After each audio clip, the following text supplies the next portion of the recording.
you today.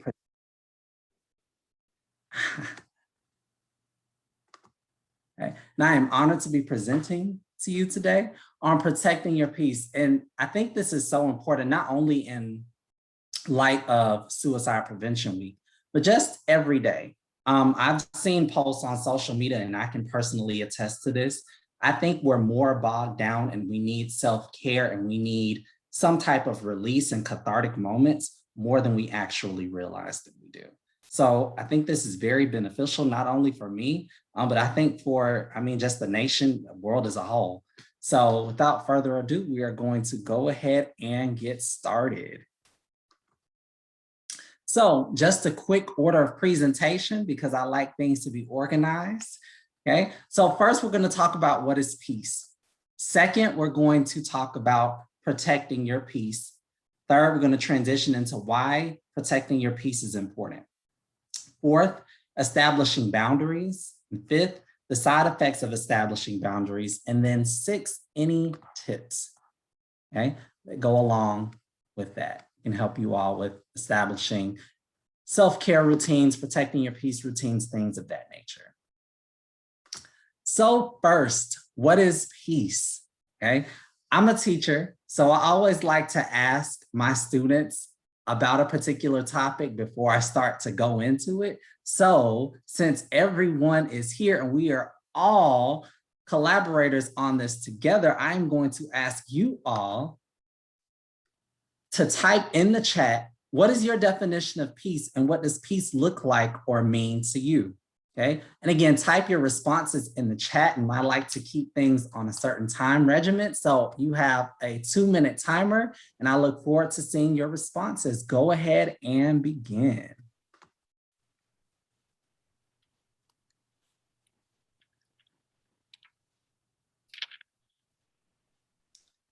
And again, don't be shy, anything and everything. What does peace look like to you? Okay. For some people, it might be going to the beach. For others, it might be sleeping in. For some, it might be watching TV. What does peace, what does tranquility, what does that look like to you? Okay. How would you define that? Your own personal definition.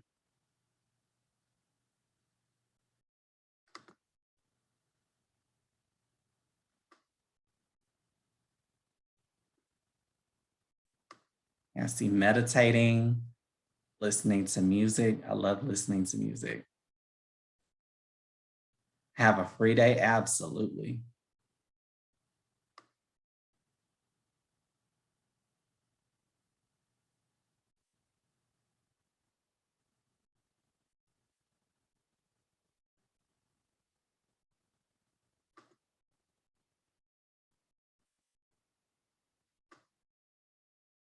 Again, you have about 40 seconds left. And what does peace look like to you? How would you define it in your own words?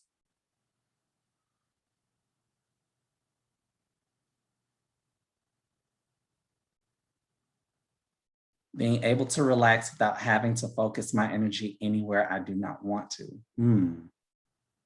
Yeah. Being carefree, absolutely.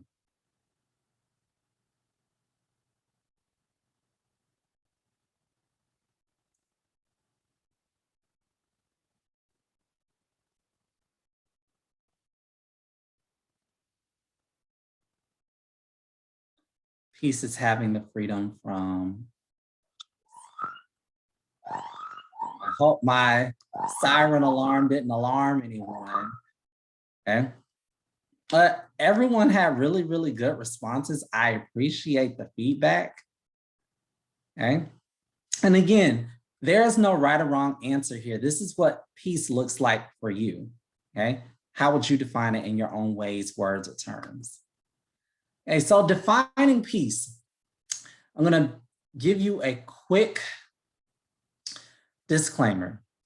Peace does not mean the absence of stress. Peace does not mean the absence of conflict. Peace does not mean the absence of problems. Peace simply means that in the midst of all of the turmoil, in the midst of all of the things going on in life at that moment, you can have tranquility, calmness and stillness in your body, in your mind, in your soul, and most importantly, in your heart, okay? It's a calmness that comes when there's no fighting, okay? Even though there might be fighting and chaos ensuing around you, you're simply going to say, I choose to not allow this to ruin, wreck, or disturb what I have going on within myself, okay? A state of harmony, quiet, or calm that is not disturbed by anything at all. So no matter what breaks you, what shakes you, what comes your way, you are able to withstand and stand firm in your beliefs and in your peace and in your tranquility and in your calmness, and say, I refuse to allow anything to rock me, shake me, or break me, okay? Psychological or spiritual calm despite the potential presence of stressors such as the burden arising. And again, it's more than the absence of conflict, okay?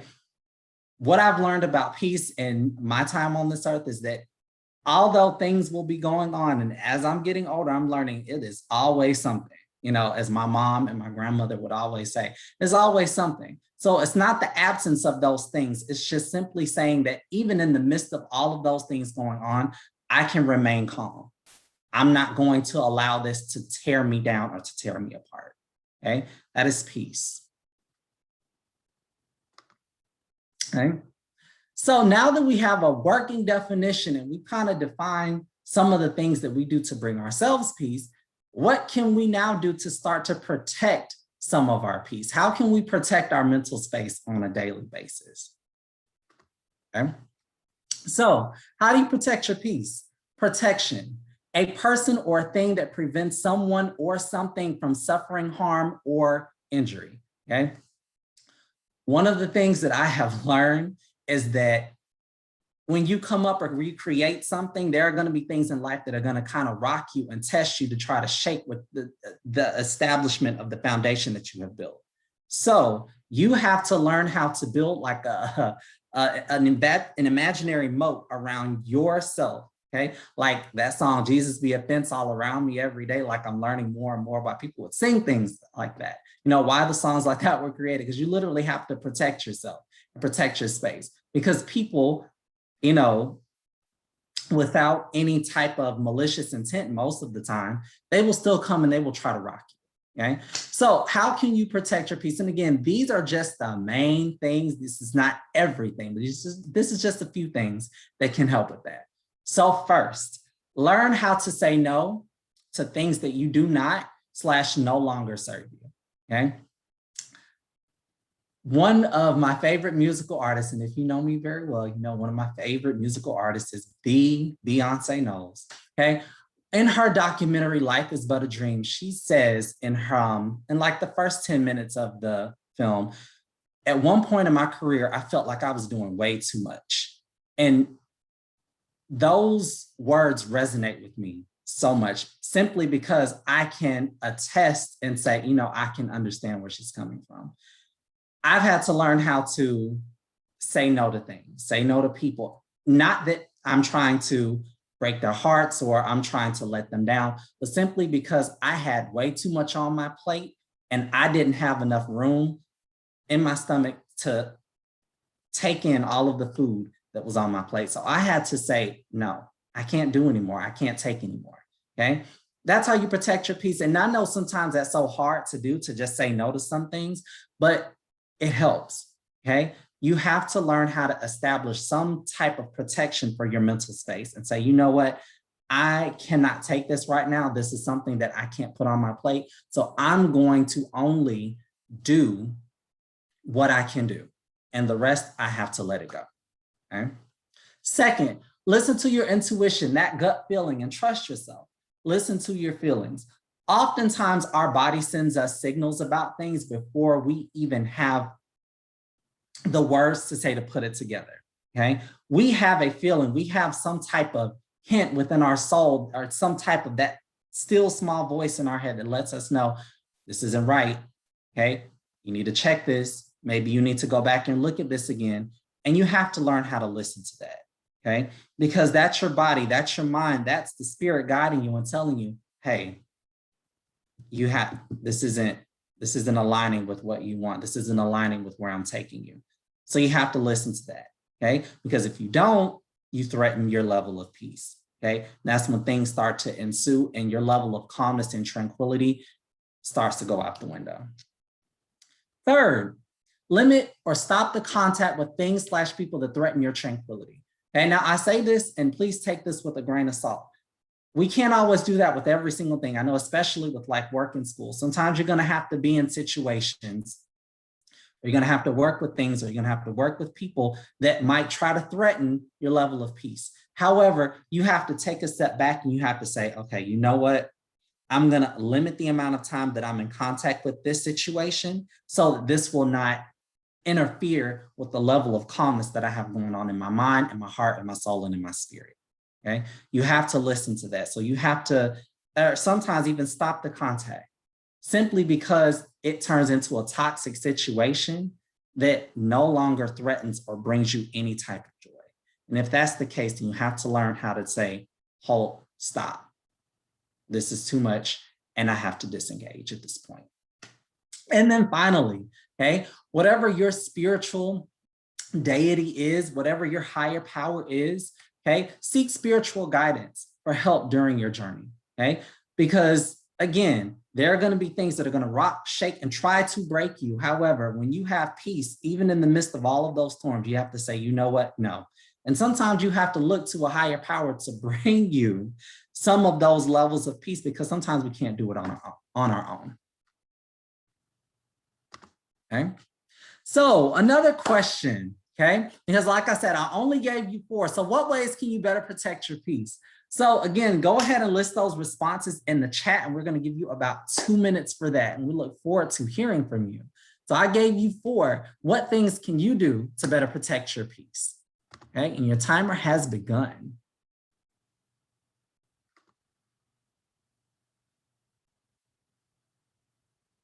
You know, while we wait for everyone to kind of put their recommendations in the chat, I wrote down a few things that I just kind of wanted to piggyback off of with you.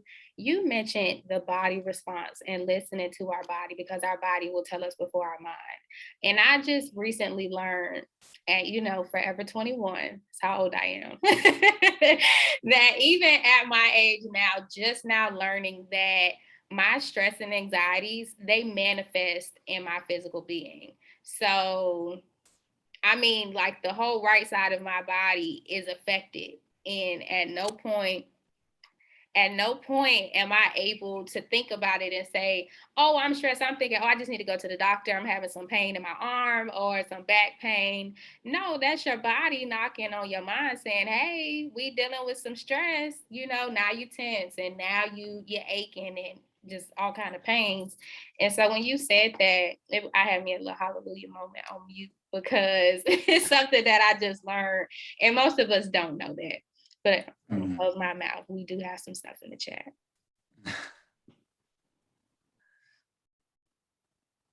So I saw, learn how to separate work life from home life. Absolutely.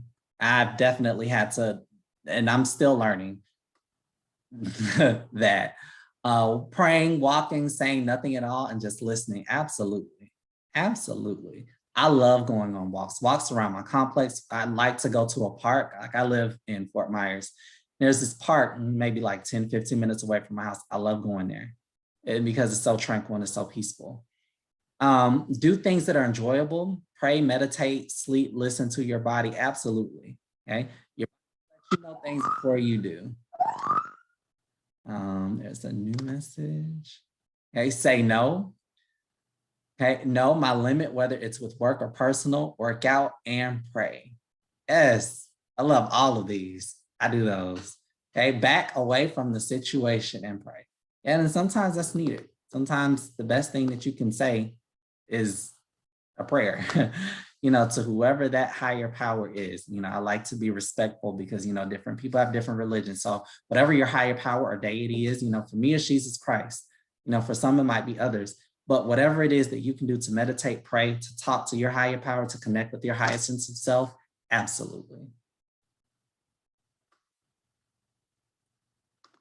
Okay. And we're going to go ahead and keep it moving. Okay. Now, why is protecting your peace important? okay? So of course, we've established now, what peace is. So we kind of have a working definition. We have things that we do to protect our peace, okay? We now need to get into why it's important, okay? Because I think if we understand the why, then that will help us with the how, or better help us with the how, okay? So protecting your peace is important because, and again, another disclaimer, I only listed the top 4 because I have a tendency to be kind of wordy and verbose. I did not want to do that, so I wanted to keep it concise, quick, and clear, okay?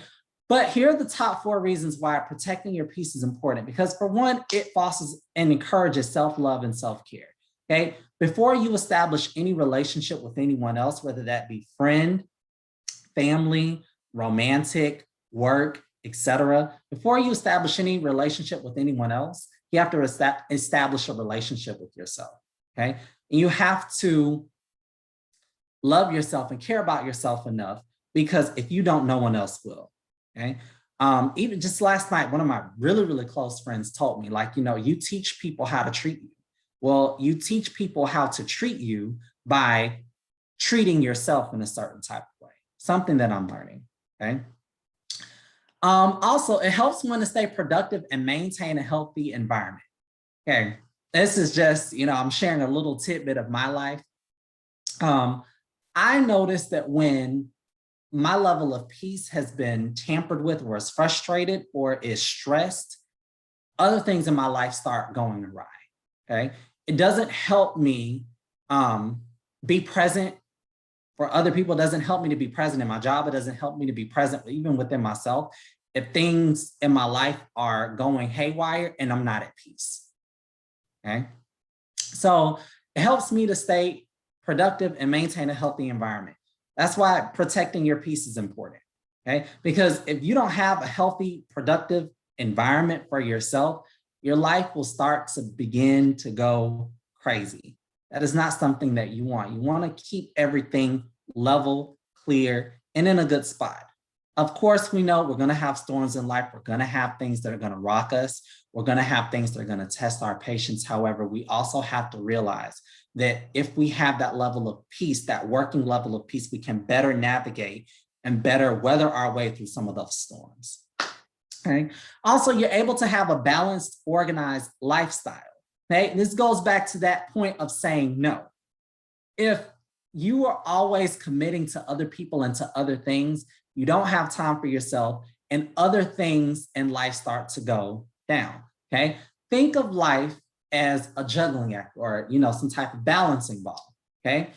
You can't always give 100% here, because if you give 100% here, you won't be able to give anything anywhere else. You have to learn how to balance pieces of the pie, okay? You have to learn how to balance the pizza in your life, which is, your piece. Okay, you have to learn how to keep things at a nice equilibrium, so that way you can give equal attention to the things that are going on in your life, people in your life, things like that. And then finally, protecting your peace is important because it allows one to think clearly and be fully present in the moment. Okay, like I said, I'm a teacher. So the people that I interact with most at the job are students. And, not only am I teaching content, for them to acquire so that they can, pass the course, pass any state assessment, and then, ultimately graduate from high school and either move into post-secondary education or into the career field, okay? But I'm also teaching them in some ways inadvertently and without even noticing.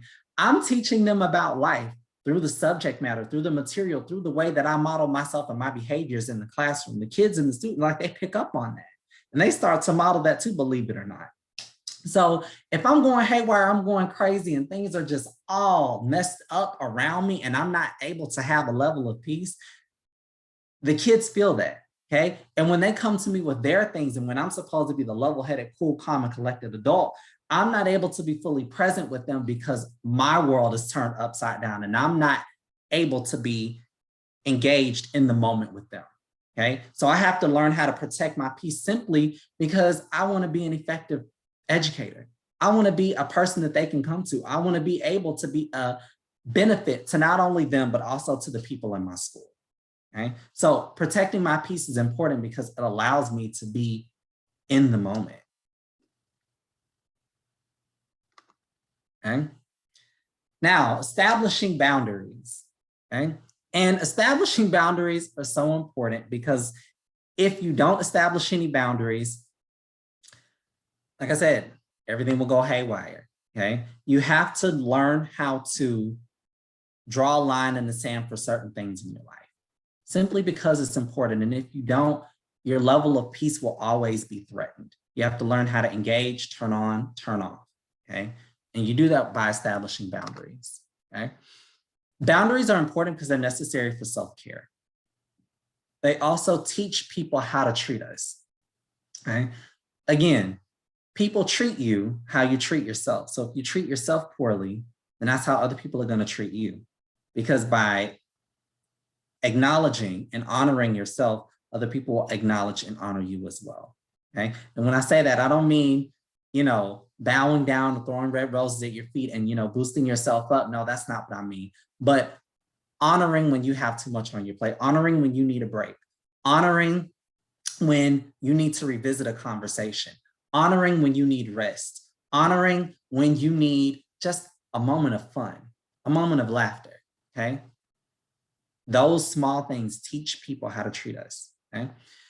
Boundaries are also important because it fosters self-worth and confidence. Okay. We're able to really be fully immersed in ourselves and be comfortable within ourselves when we draw lines in the sand and we're able to show up for ourselves.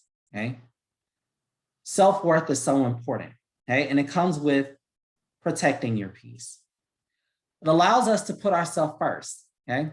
And one of the extraordinary examples, and sometimes I think it's a little played out, but it's a really, really good example. And I think about this, not only in life, but especially when I'm traveling. If you get on an airplane, before you take off, and if you've ever been on an airplane, no matter the spirit, no matter the spirit, sorry.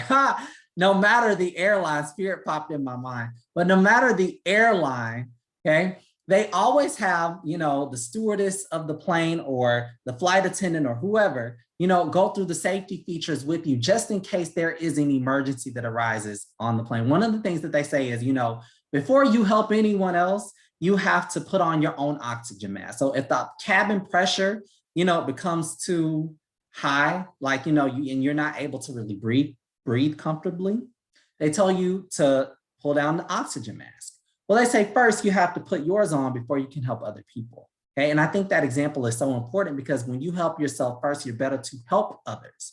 Okay. You cannot pour from an empty cup. So if you don't have anything to give yourself, you will have nothing to give anyone else. Okay. And I know that from experience. It's also necessary for personal growth and progression, just establishing boundaries and maintaining some level of peace and tranquility within yourself. You have to say yes or no to certain things. And you have to be able to draw a line in the sand and know when something no longer serves you and to step away in peace. And then finally, everyone needs their space. Okay, boundaries are important because simply we are all going through life together. Okay, and everyone is going through some type of trial, tribulation, something. And sometimes you just need a moment to yourself. Okay, so everyone needs space. So that's why boundaries are important because you simply need time just to figure it all out. Okay. The effects of self-worth, and we are almost there, but here's some of the effects of self-worth and protection. Others having to readjust to your boundaries. Okay, once you set the boundaries, other people, if they really love and care about you, they will readjust because they don't want to lose that connection. Okay, but the effect is that you learn how to stand up for yourself. You establish where your line in the sand is, and you say, okay, you know what? This is my boundary. This is my wall. Okay. And others have to learn how to deal with that. They have to learn how to treat you now. Okay. Also, loneliness and learning how to find your way by yourself. In one season of life, this was a couple of years ago, I think it was around like maybe my last semester of college. I was really, really big on being by myself, not because I wanted to shut everyone out. I didn't want to be around other people, but simply because I was going through a mode of self-discovery. I was unlocking a new level within myself. And because of that, I was by myself. Now I was alone, but I was learning how to be one with myself. And I'm still learning that because I'm unlocking new levels every year. Like it's still an adjustment, even as I continue to transition further and further into adulthood. Okay. Learning how to find my way by myself. Okay. Also, the effects of self-worth is increased self-perception and self-worth. Okay. You learn more about yourself. You have a deeper sense of self. You have a stronger foundation of who you are and whose you are, your boundaries, what you like, what you dislike. Okay. You also have a renewed focus and perspective, like it's refreshed. Okay. You're able to establish new goals. You're able to set new pathways for yourself. You see things a little bit differently when you're able to protect your peace, when you're able to recognize who you are and what you bring to the table, your value. Okay. All of the things that make you you. And establish boundaries and a clear definition of individual understanding. Simply put, you better know who you are. Okay? You're better able to love and care about yourself when you establish those protocols of maintaining peace in your life, despite areas of craziness and things that are pursuing that might be trying to threaten that level of clarity, that level of tranquility, that level of calm within your life. Okay. Now, I'm going to open this in another window. You might not be able to hear it because we tried this out earlier. There were some technical difficulties, but there's an inspirational speaker by the name of Trent Shelton.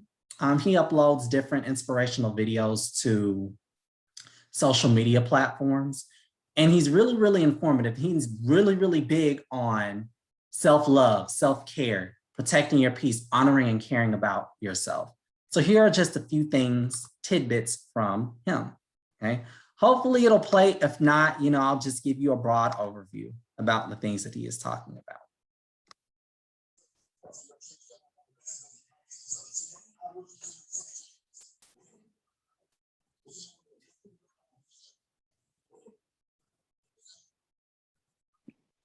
I can't hear it, but is anyone else in the chat having an issue hearing it? Yes. Okay. Okay, yeah. The audio, it just isn't playing. So we could probably put the link in there in addition to you going over it. Gosh, okay. Hate that. I'm so sorry. But essentially what he's talking about is basically not letting or allowing people to rock or make you feel any type of way. To simply put, to protect your space and to eliminate things that will threaten your sense of calm and tranquility, okay? To not let those things rock you. And I think that's so important in this day and age because we have work stress, we have family stress, we have friend stress, we have significant other stress. We have our personal own, things that we're dealing with on a daily basis. And having all of those things can really start to weigh down on your head, heart, mind, body, and soul. And so it's so important to be able to establish some type of regimen, some type of boundary, some type of routine that will simply say, I don't have the room, space, energy in my heart to deal with this at this time. So therefore, I am disengaging in anything that is costing me my level of peace, security, tranquility, and self-worth. I cannot afford. Simply put, simply what it's saying, I will actually copy and paste the link to this YouTube video, and I will put it in the chat so that if anyone wants to view that, again, I'm so sorry about that, but if anyone wants to see it, it is there. Okay, and I just posted it for everyone. But that is it for my tidbit. Thank you all for listening to my segment on protecting your peace. And again, I'm not a licensed mental health counselor or expert. I'm just a person in life trying to figure it out day by day, just like everyone else. And anything that you can share that can help me, please feel free to share. And anything that I can share about any of my experiences that can help you, please feel free to ask. And thank you so much. Thank you so much, Vance. So before moving on to the next few slides, I do want to open up this segment just for any questions, any thoughts. I have a few affirmations that I wrote down. So Vance, thank you. But yeah, we'll give a few seconds for anyone who might want to say something. We have a thank you from Miss Amaya. I'm going to pull up, love the presentation. I am going to go ahead and share my screen. Now, depending on how far you are in life, with just kind of hearing the same things repeated, you'll understand that when you hear things in twos or threes, it's usually very important. And so today, the title of my presentation is Resiliency.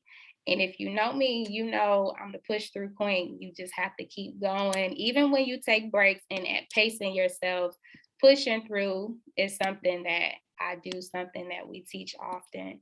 And I cannot see the chat box because I have made my screen full screen. So Vance or Ms. Amber, please let me know if any questions pop up.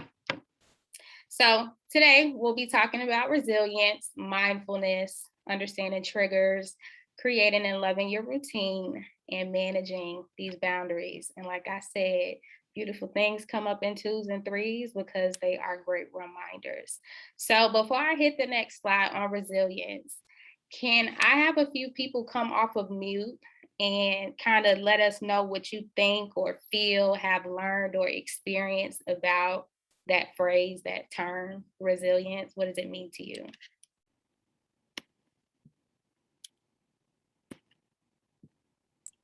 To keep going no matter how hard something is, just to keep pushing through. Mm-hmm. Yes, ma'am. Can we go ahead, Amaya? Okay, so resilience to me means just like no matter what I'm going through, I just have to continue to keep going and look at the end mission and goal. Okay, yes, ma'am. Do we have anyone else who wants to throw out their suggestion? I'm gonna go over to the next slide. All righty, so resilience is the ability to withstand adversity and bounce back from difficult life events. It's all of these things here. It's being able, like Ms. Amber said, keep going. Like Amaya said, like regardless of how I feel, I have to do it. It builds character, honestly. Resilience is failing and then learning from failure. Is turning your test into your testimony, understanding trials and tribulations to make a greater story.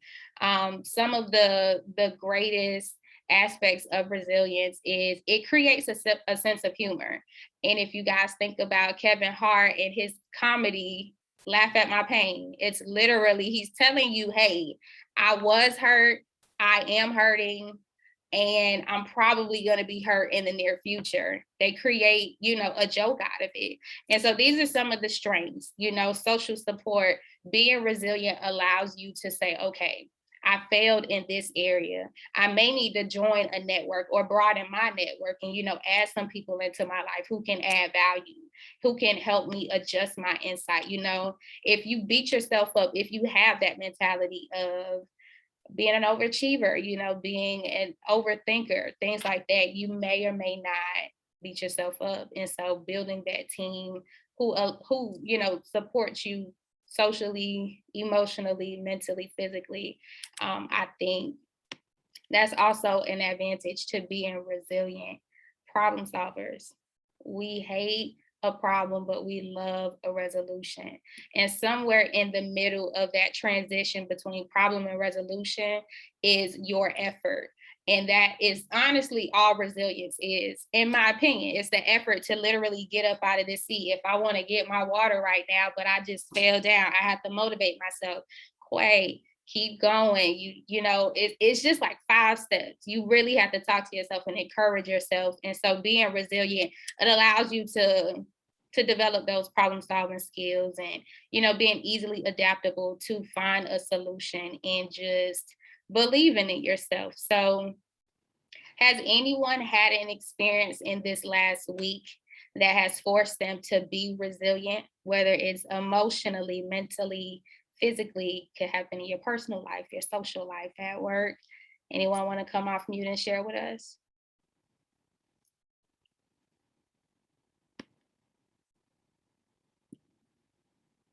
I think I think that raised hand is kind of stuck from the first question. Okay, there it is. Okay, Vance, were you coming off mute? Oh yeah, I was gonna wait for someone else. If anyone wanted to go before I shared, I didn't want. Do we have any takers? Anyone want to tell us about a time they were resilient this week? Okay, I don't think so. Go ahead. Gosh, a good time I was resilient this week. Okay, so I was faced with a decision at work. And this was something I had been kind of thinking about for a while. And I knew that the outcome of maybe the thing that I wanted wouldn't necessarily be, the best outcome for someone else. And with that being said, there was a brief moment of conflict. However, there was an effort within myself because it really bothered me. I had to say, well, you know what? I still have to get up. I still have to go to work. I still have to be on. And even though I had, it was tough getting up and doing what I needed to do, eventually as I got up and I started working throughout the day, it slowly started getting better. And there even came a small resolution to the issue. So That's good. being resilient and just sometimes getting out of bed is the Tough. hardest thing to do. Mhm. It's tough. And some of the things that I do recommend, just a few tips for those who kind of struggle. I know this is a generation, and I'm not putting this on anyone on the call, but we are kind of in a time where checking social media is the first thing you do before saying thank you for waking me up today, before going to wash our face, brush our teeth, things like that. I think setting those boundaries in place and prioritizing what's the most important. You have to think, okay, if I see another death on social media today, is that going to impact how I start my morning?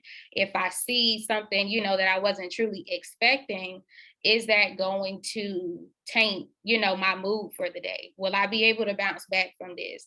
And so when you have those situations where it's just way too many questions about, is it something I should be doing when I first wake up? And I think it's obvious, like, okay, maybe we shouldn't take that route.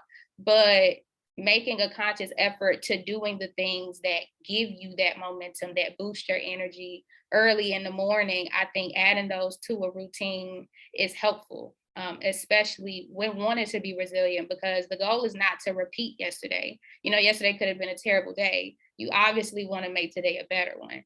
And that was my situation. Like yesterday was just so long. It was very overwhelming. But today I knew I needed to do everything different to avoid going back to that place. And so you be resilient, like you said, in the effort of just encouraging yourself and saying, hey, like, you can do this. I know it's tough. You have to coach yourself. And I always tell everyone, talk to younger you, because that's who's the most irritated right now. The younger version of who you are, because as an adult or as the older version of who you're becoming, it's important to coach them and say, hey, well, I know this upset you. I know this was overwhelming. I know. This is how you navigate. This is how you move through. This is how you push through. And from there, that right there and alone, that by itself is effort, and it's coaching yourself, and it's helping you be resilient. So hopefully, if that isn't anything that you guys practice, I hope that you guys can, try it out and see how it works for you.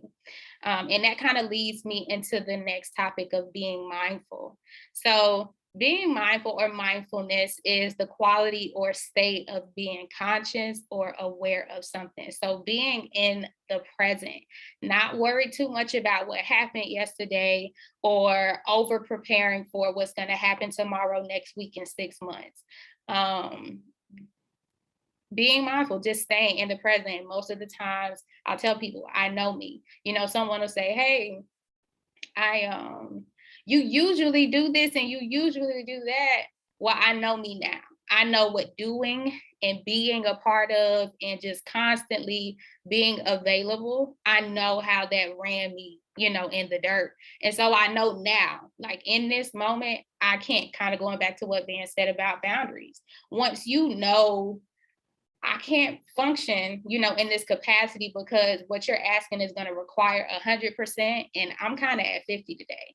So if I'm at 50%, I know for a fact I can't give anyone 100%. And you have to keep that in the back of your mind when you're presented with a question, or if someone is inviting you, when you receive an invitation anywhere to do anything, whether it's picking up your phone at 7 o'clock at night, or even after this call, you may have that one friend who usually you're their go-to person. So, hey, Amaya, I'm stressed. I'm having relationship issues. You always help me out with them today. Well, I just got done with the whole presentation on self-care. I know that this conversation might be draining. This conversation might be overwhelming because I'm doing homework or I'm preparing for a test. Like life is really busy for me right now. And this is a no with no explanation. You just don't answer the call. And, that's not being available for them. It's about being available for yourself. And I think sometimes we can kind of guilt ourselves. Moms experience it. They have mom guilt. Like, oh my gosh, I'm neglecting me. I'm neglecting this. I'm neglecting that, because whatever the case may be. But as a growing and evolving person, mindfulness is the most important asset next to self-worth. And I say that because once you understand your value, once you have that self-worth for self, it's much easier to be present in a situation and know, like, okay, I can or I can't. Those are the two decisions. There's no maybe. There's no maybe nowadays, because the more you allow, the more they will come. And I think that's an issue that most of us have experienced or are currently experiencing. And it keeps us away from maintaining boundaries in a healthy way. And I say healthy because one of these that, eventually it's like the snowball effect. You keep being busy, you keep being available for other people, you're not showing love to yourself, you're not doing self-care, you're not doing the things that bring you peace, you're available for everyone else. And then boom, now you're sick. And whether it's emotionally, mentally, you need a mental health day. Or you just have to rest because your body is genuinely tired. And like you said, Vance, it's hard to get out of bed. And so being mindful is going to always stay in the present.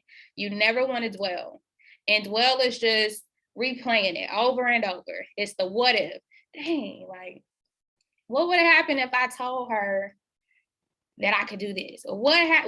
Like, it's just the what if. And that's how you kind of go back and forth in your head. That's why this cloud is right here. It's just an ongoing debate with self. And if you value your time, like I tell people all the time, my peace is worth $1 million.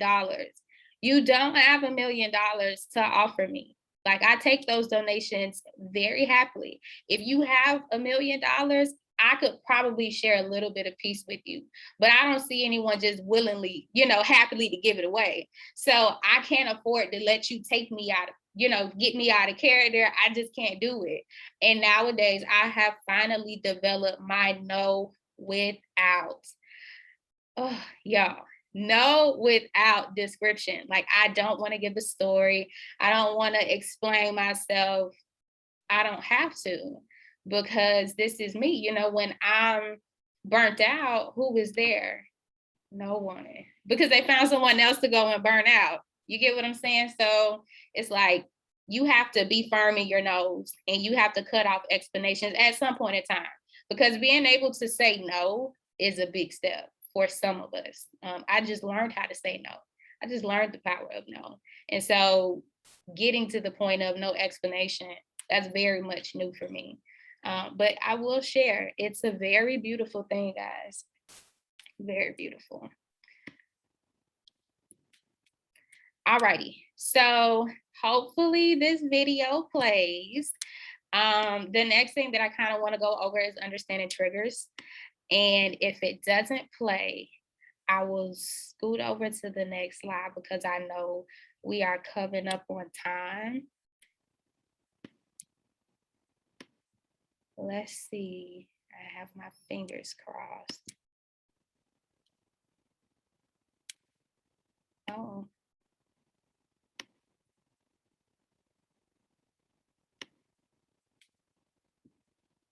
How to identify Can you guys hear that? Okay. potential triggers and stressors. Stress is a normal part of everyone's life, and in our busy world, feelings of stress can originate from many different areas. If we worry about and fret over our stress, it can become harmful. But if we recognize it and manage, it can actually help us perform and improve. One essential tool to help you manage stress involves identifying the circumstances that lead you to feel this way. These circumstances are your stressors or triggers. By developing awareness in this area, you can learn to recognize your stressors, prepare for your stressors, and mindfully respond to your stressors with actions that reduce their impact. To identify your stressors, you need to start paying attention. Instead of moving through life mindlessly, take notice of what is happening around you and how you feel in response to what is happening. One of the most effective ways to do this is to keep a log. In this log, you will record two sets of information. The first is a list of all the events that occurred in the course of your day. The second is a list of corresponding feelings you had in response to each event. Information is power. The more you pay attention and the more information you gather, the more you will notice patterns between situations in your life and stress levels. The more you notice, the more equipped you will be to take action, reduce stress, and improve your quality of life. Okay, so this video. Good grammar and spelling are important, but if you want to write essays that inspire. Sorry, guys. Sorry about that. So that video, what it means to me is pretty much a recap of what both Vance and myself said. They're helping you understand and identify triggers. And I use that term loosely because trigger isn't always a toxic thing. You know, it's knowing what agitates, what frustrates the situation. Like Vance said, something that just kind of takes you from peace to just, I don't know, disturbed, you know, being like chaos, just something that doesn't allow you to function in your normal best, like being able to put on your good suit and not feel your best. Like there's something going on there. Hold on, wait, this zipper, it just keep catching me, or the waistline is just too tight. Like, you know, like those are triggers as well. And it's not necessarily toxic. It's just something that's uncomfortable, something that's disturbing your peace. And so in every situation that just kind of gets you riled up, or it's just like, hold on, y'all, this isn't me. I'm not operating like myself.